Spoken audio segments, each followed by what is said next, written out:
So I've been thinking, what if you were really tight on space at a gig and you didn't have a lot of room to set up lights and things, but you wanted to run a mirror ball?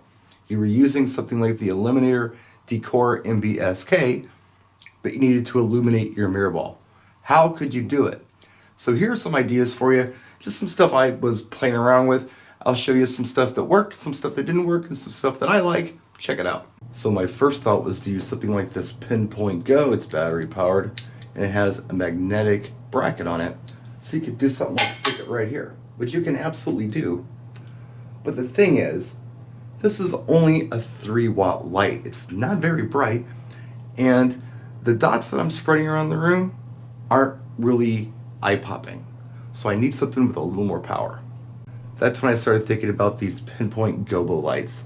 These are 10-watt LEDs. Now this one is the Pinpoint Gobo color. If I pop the bottom off of it to expose the magnetic base and pull the Gobo yoke out of it, I have a spot. And it's an adjustable spot. You can see I can zoom in, zoom out, and focus. So I've got a wider beam angle. So what if I put it right up here and then shout the light down on the mirror ball? It doesn't work too bad. I mean, it's not a bad option. The only thing is, it's not real stable up here. What you would have to do is get some kind of a clamp and pop it on there to reinforce it. Something like this, a spring-loaded clamp I have down in the shop, should do the trick.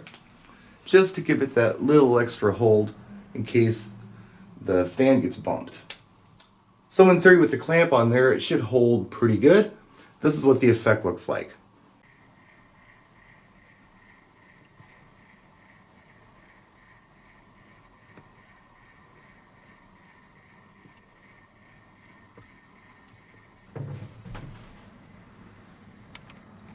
I think that worked out pretty well, but I have one more solution I wanted to share with you.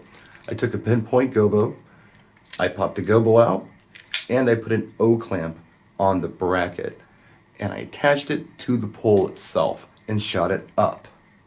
There are a couple of different benefits to doing it this way.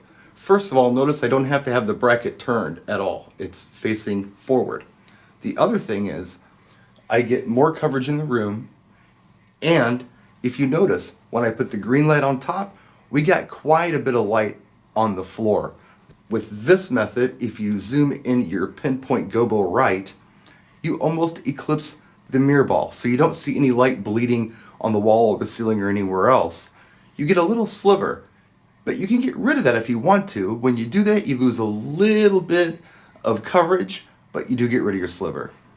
The other thing I like about this setup is if you want to use a larger mirror ball, like a 16-inch, you've got enough room to throw your light. You don't have enough room shooting from the top down, but you can adjust it on the pole however you'd like, shooting from the bottom up.